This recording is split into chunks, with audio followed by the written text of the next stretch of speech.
আগামীকাল আল্লাহ পাকের একটা রহমত আমাদেরকে দিয়েছেন যে লাইলাতুন নিসফু মিনাশ শাবান, শাবান মাসের মধ্য রজনী আল্লাহ পাকের রহমত। এই বিষয়টাকে নিয়েও বাংলাদেশে আমি দেখলাম, এটা নিয়ে আমি লেকচার দিতে চাই নাই, কারণ এগুলো আমি আসলে খুব একটা মাহফিলেও বলি না, এটা আমার ট্র্যাকও না। আমি অন্য বিষয়গুলো নিয়ে বেশি কথা বলি। ঠিক এই যে এই ইস্যুটাকে নিয়েও কথা বলতে শেষে বাধ্য হচ্ছে, কারণ দেখলাম অনলাইন অফলাইনে দুইটা দল দুটাই চরমপন্থী।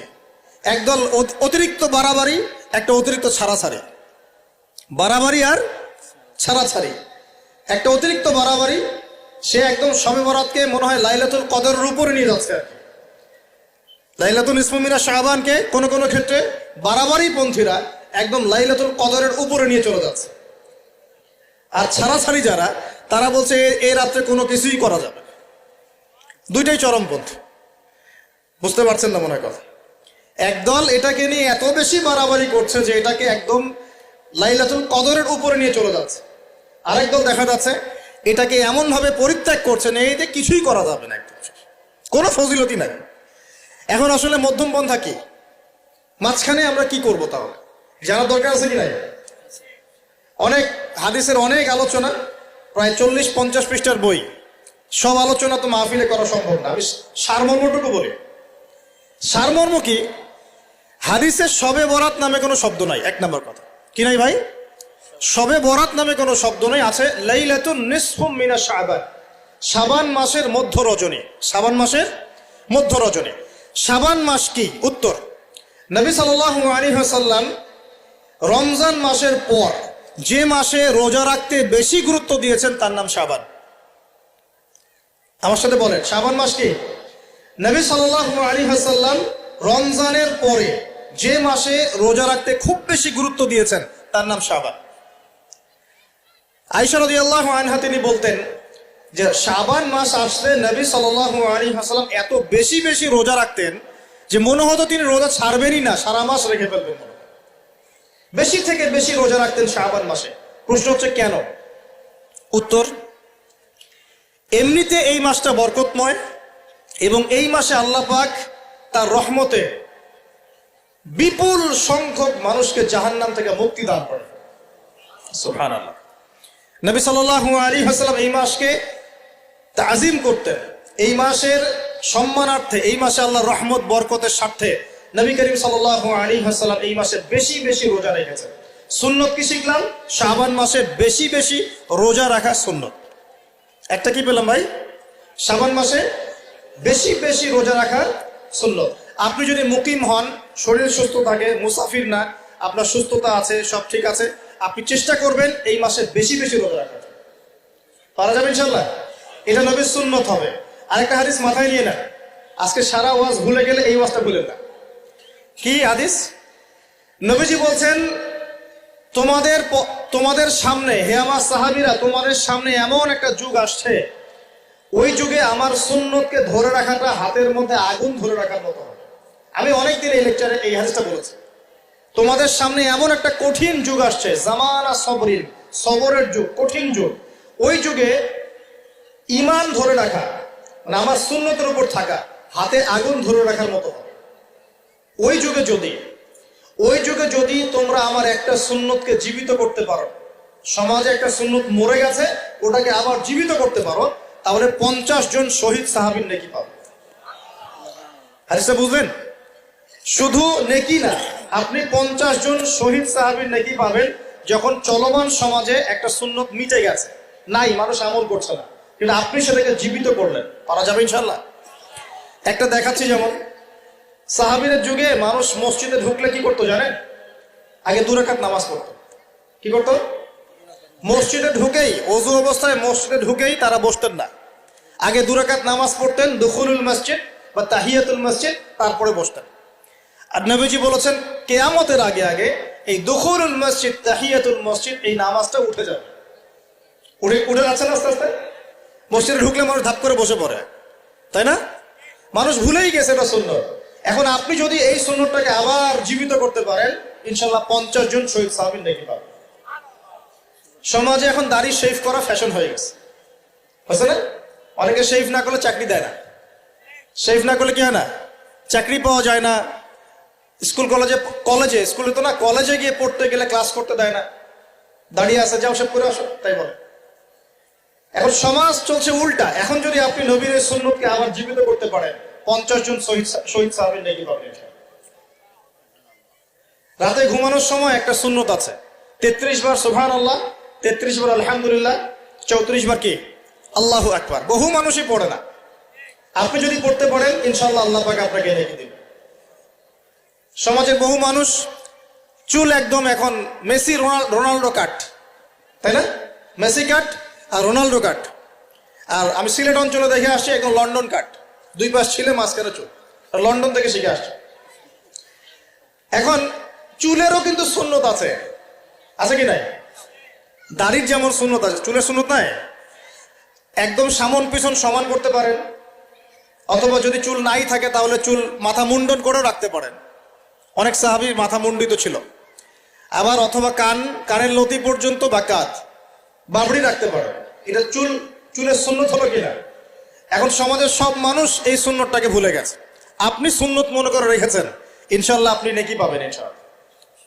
এরকম অগণিত সুন্নত আছে, অগণিত, যেগুলো আমাদের সমাজ থেকে আস্তে আস্তে উঠে যাচ্ছে। আমি খুব দুঃখের সাথে বলছি, অনেক মসজিদে ফরজ নামাজ পড়ার পরে আমরা কি করি? একটা মোনাজাত করি, আল্লাহুম্মা আমিন বিরহমাতিকা ইয়া আরহামার রাহিম, ব্যাস উঠে চলে গেলাম, তাই না? উঠে চলে যায় না? তারপর স্যান্ডেল নিয়ে বাইরে চলে গেল। অথচ সালাম ফিরানোর পরে একবার বলতে হয় আল্লাহু আকবার। কি বলতে হয়?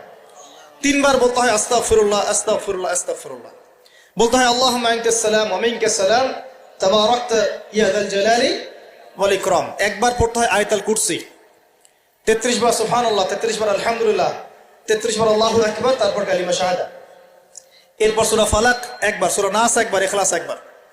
আরো অনেক দোয়া আছে, আল্লাহুম্মা লা মানিআ লিমা আ'তাইত ওয়া লা মু'তিয়া লিমা মানা'ত ওয়া লা ইয়ানফা'ু যাল জাদ্দি মিনকাল জাদ। পড়তে হয় আল্লাহুম্মা ইন্নী আউযু বিকা মিনাল হাম্মি ওয়াল হাযান ওয়াল আজজি ওয়াল কাসালি ওয়াল বুখলি ওয়াল জুবন ওয়া দালা'id দাইন ওয়া গালাবাতির রিজাল। পড়তে হয় আল্লাহুম্মা আ'ইন্নী আলা যিকরিকা ওয়া শুকরিকা ওয়া হুসনি ইবাদাতিক। আরো অনেক দোয়া আছে। দেখেন তো, মোনাজাত করেন, আমি তো না করছি না, আমি তর্ক করতে আসি না এখানে, এটা নিয়ে আমি ঝগড়া করতে আসি না। কিন্তু এই সুন্নতটা যে উঠে গেল, মোনাজাতটা করে যে মসজিদ থেকে বের হয়ে চলে গেলেন, এই সুন্নতটার উপর আমল কে করবে? সুন্নত উঠে গেল না? আপনি যদি বসে এখন সুন্নতটা প্রতিষ্ঠা করেন, নেকি পাবেন ইনশাআল্লাহ। এগুলো তো গেল আমলিয়াত। সমাজ চলছে সুদের উপরে, আপনি যদি হালাল অর্থনীতি প্রবর্তন করতে পারেন তাহলে কত নেকি পাবেন? সমাজ চলছে জেনায়, আপনি এখন পর্দা প্রতিষ্ঠা করলেন, তাহলে কত নেকি পাবেন? সমাজে চলছে দুর্নীতি, আপনি এখন আমানতদারিতা ইনসাফ প্রতিষ্ঠা করলেন, কত নেকি পাবেন? সমাজে চলছে শয়তানি, সব শয়তানি। কি চলছে?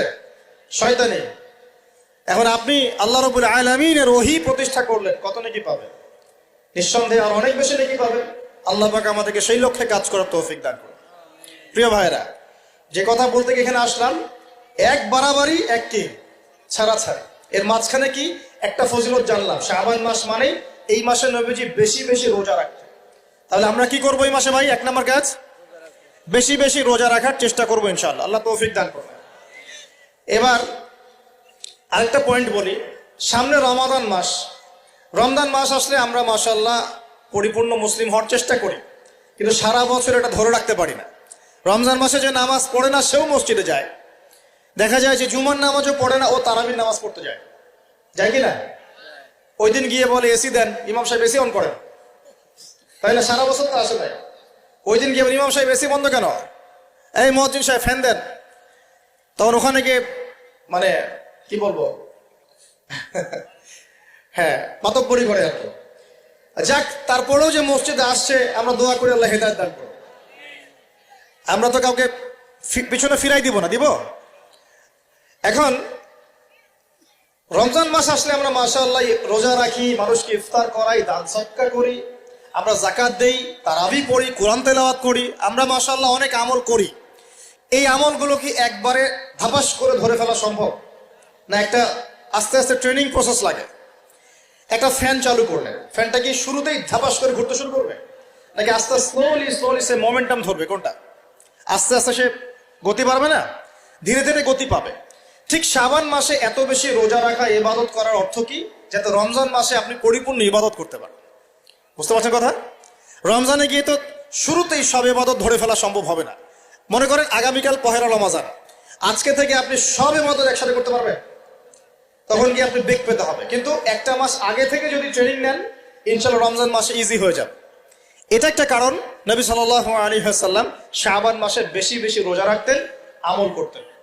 আল্লাহ পাক আমাদের সবাইকে শাবান মাসে বেশি বেশি আমল করার তৌফিক দান করুন, যাতে রমজান মাসে গিয়ে আমরা সুবিধা পাই, রমজান মাসের হকটা আদায় করতে পারি। এবার এই মাসে নবী সাল্লাল্লাহু আলাইহি ওয়াসাল্লাম কি বলেছেন একটা হাদিস থেকে আগে বুঝি। এই হাদিসটা সহ অনেক হাদিসে এই একই রকম কথা এসেছে এবং এই হাদিসটা বিশুদ্ধ। এটাকে অস্বীকার করলে হাদিস অস্বীকারী হয়ে যাবে। বাড়াবাড়ি গ্রুপ, ছাড়াছাড়ি গ্রুপ, উভয়ের জন্যই নসিহত। নবী সাল্লাল্লাহু আলাইহি ওয়াসাল্লাম বলেছেন, ইন্নাল্লাহা তাআলা, নিশ্চয় আল্লাহ রাব্বুল আলামিন, লা ইয়াত্তালিউ ফি লাইলাতিন নিসফি মিন শাবান, শাবান মাসের মধ্য রজনীতে আল্লাহ রাব্বুল আলামিন তার রহমতের দৃষ্টি প্রশস্ত করেন। সুবহানাল্লাহ। আল্লাহ পাক শবে বরাত মানে আমরা যেটা বুঝি প্রচলিত অর্থে, লাইলাতুন নিসফি মিন শাবান, শাবান মাসের মধ্য রজনী, যে 15 শাবানের এই যে রজনী, এই রাতে আল্লাহ রাব্বুল আলামিন তার সৃষ্টির দিকে তার রহমতের দৃষ্টিটা প্রশস্ত করে দেখেন, প্রশস্ত করেন। এবং ওয়াগফিরু লিজামিই খালকিহি, আল্লাহ পাক তার সমস্ত সৃষ্টিকে মাফ করে দেন। আল্লাহ পাক কি করেন? তার সমস্ত সৃষ্টিকে কি করেন? মাফ করে দেন। কথাটা ভালো করে বোঝেন। আল্লাহ পাক তার সমস্ত সৃষ্টিকে মাফ করে দেন, ইল্লা, তাদেরকে ব্যতীত। এক, ইল্লা লিমুশরিকিন, এক নাম্বার যে ব্যক্তি মুশরিক, যে শিরক করে আল্লাহর সাথে, যে আল্লাহর সাথে শিরক করে। আর দুই, মুশাহিনিন, যে ব্যক্তি অন্তরে মানুষের সাথে বিদ্বেষ পোষণ করে, হিংসা বিদ্বেষ মনে আছে এরকম ব্যক্তি, এবং মনের মধ্যে শিরক আছে, শিরকি আকীদা, মুশরিক, এই দুই শ্রেণীর মানুষ ছাড়া আল্লাহ পাক সমস্ত মানুষকে মাফ করে দেন। সুবহানাল্লাহ। তাহলে এই রাতের ফজিলত প্রমাণ হলো কিনা? রাতের ফজিলতটা প্রমাণ হলো কিনা? আচ্ছা, এখন এর ব্যাকআপ আরো অনেকগুলো হাদিস আছে। ওই সবগুলো হাদিসকে একত্রিত করলে এমনই কনক্লুশন আসে। এছাড়াও আরো কিছু দুর্বল হাদিস আছে, এগুলো দুর্বল, সনদগতভাবে অন্যান্যভাবে দুর্বল। ওখানে আরো কিছু পয়েন্ট পাওয়া যায় যে আর কাকে কাকে আল্লাহ পাক মাফ করেন না। সবাইকে তো মাফ করেন, আর কাকে কাকে করেন না। এই হাদিসে দুটো পেয়েছি, এটা একদম অকাট্য। এটা হলো মুশরিক, আল্লাহ পাক মাফ করেন না। দুই, যে অন্তরে হিংসা বিদ্বেষ পোষণ করে, হিংসা বিদ্বেষ আছে, এদেরকে আল্লাহ মাফ করেন না। আরো কিছু দুর্বল বর্ণনা থেকে পাওয়া যায়, এটা দুর্বল বর্ণনা, কিন্তু জেনে রাখতে তো সমস্যা নাই। সমস্যা আছে? আর পাপ তো পাপী, দুর্বল হাদিসে আসুক আর কঠিন হাদিসে আসুক, পাপ তো পাপী নাকি? পাপ ছাড়তে কোনো সমস্যা আছে? তো তৃতীয় এক শ্রেণীর নাম পাওয়া যায়, যারা হচ্ছে আত্মহননকারী, নিজেরা নিজেদেরকে আত্মহত্যা করেছে, এদেরকে আল্লাহ মাফ করে। আত্মহনন বোঝেন কিনা? আত্মহত্যা যারা করে, আত্মহনন, এটা একটা শ্রেণী পাওয়া যায়। 4 নম্বর একটা পাওয়া যায় আত্মীয়তার সম্পর্ক ছিন্নকারী, আত্মীয়তার সম্পর্ক ছিন্নকারী। 5 নম্বর একটা পাওয়া যায়, সেটা হলো মাদক দ্রব্য সেবনকারী। মাদক দ্রব্য সেবনকারী, যুবকরা খুব ভালো করে শোনায়, মাদক দ্রব্য সেবনকারী আল্লাহ সবাইকে মাফ করেন, মাফ করছেন না। আরেকটা পাওয়া যায়, সেটা হলো যারা জেনার পাপে লিপ্ত আছে। কিসের পাপে ভাই? জেনার পাপ। এরকম আর কিছু ব্যাকআপ পাওয়া যায়, কিন্তু এগুলোর বর্ণনা দুর্বল। বর্ণনা কি? দুর্বল, কিন্তু পাপ তো পাপই নাকি? এই পাপগুলো তো পাপ, এই পাপগুলো করলে কি আল্লাহ খুশি হন? অকাট্য সহি থেকে পাওয়া যায় এই দুইটা, মুশরিক এবং মুশাহিদ, যারা শিরক করে, অন্তরে বিদ্বেষ পোষণ করে, আল্লাহ পাক এদেরকে মাফ করেন। এখন আগে জানি শিরক থেকে কিভাবে বাঁচবো, শিরক কি এবং কেন, তারপরে জানবো হিংসা বিদ্বেষ, তারপরে আমরা যাব এই রাত্রে আমরা কি করতে পারি। মনে রাখবেন, আমল করতে হবে 3টা বিষয় খেয়াল রেখে। কয়টা বিষয় ভাই? আমল করতে হবে 3টা বিষয় খেয়াল রেখে। এক, আমল করতে হবে একমাত্র আল্লাহ পাকের সন্তুষ্টির জন্য। 1 নম্বর কি বলেন? এক আল্লাহর সন্তুষ্টির জন্য, কারো সন্তুষ্টির জন্য না, কারো জন্য না, শুধু কার জন্য?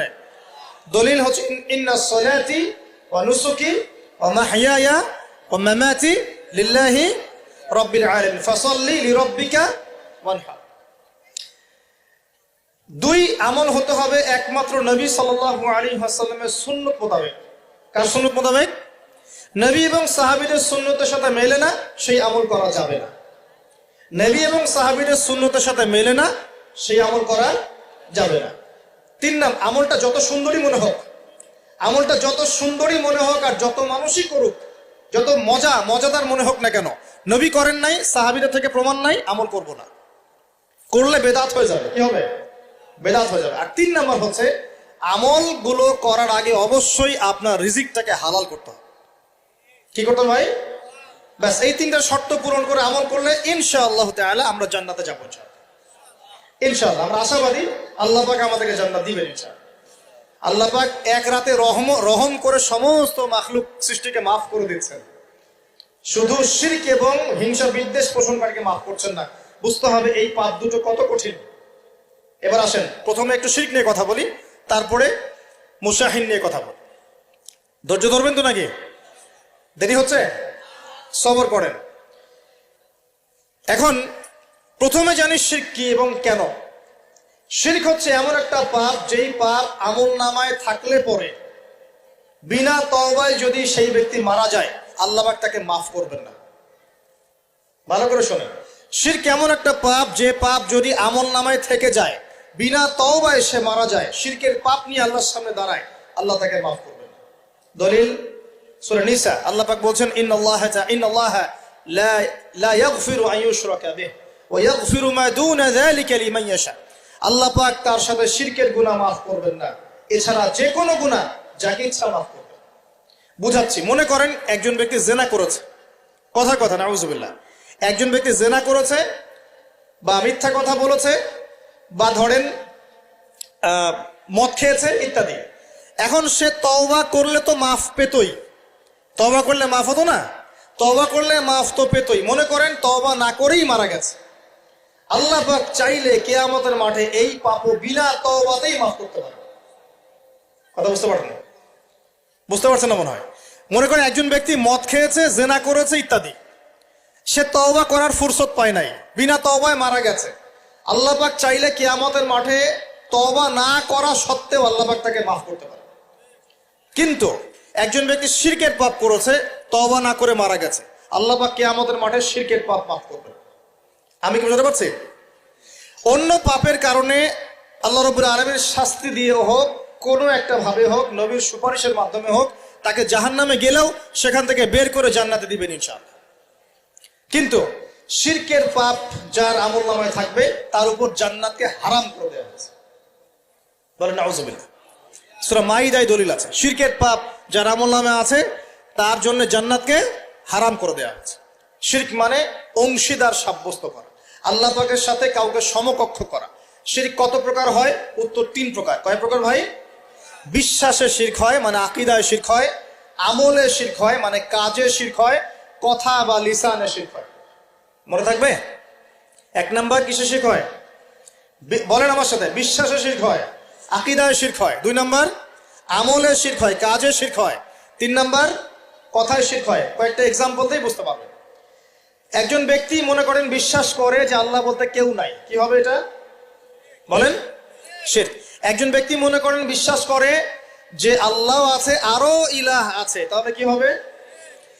কেউ যদি বিশ্বাস করে আল্লাহর সন্তান আছে, কি হবে? কেউ যদি বিশ্বাস করে মহাবিশ্ব আল্লাহ সৃষ্টি করে নাই, বিগ ব্যাং থেকে সৃষ্টি হয়েছে, কি হবে? কেউ যদি বিশ্বাস করে আল্লাহ মানুষকে সৃষ্টি করে নাই, মানুষ বানর থেকে হয়েছে, কি হবে? আচ্ছা, বিশ্বাসগত শিরক। কেউ যদি মনে করে আল্লাহ ছাড়া অমুকে আমার সন্তান দিতে পারে, কি হবে? কেউ যদি বিশ্বাস করে যে আল্লাহকে পাওয়ার জন্য আমাকে মাধ্যম ওসিলা পূজা করতে হবে, তাহলে কি হবে? কেউ যদি চন্দ্র, সূর্য, গ্রহ, নক্ষত্র, গাছপালা, মূর্তি এসবে পূজা করে, কি হবে? এগুলো বিশ্বাসগত শিরক। কেমন শিরক ভাই? বিশ্বাসগত।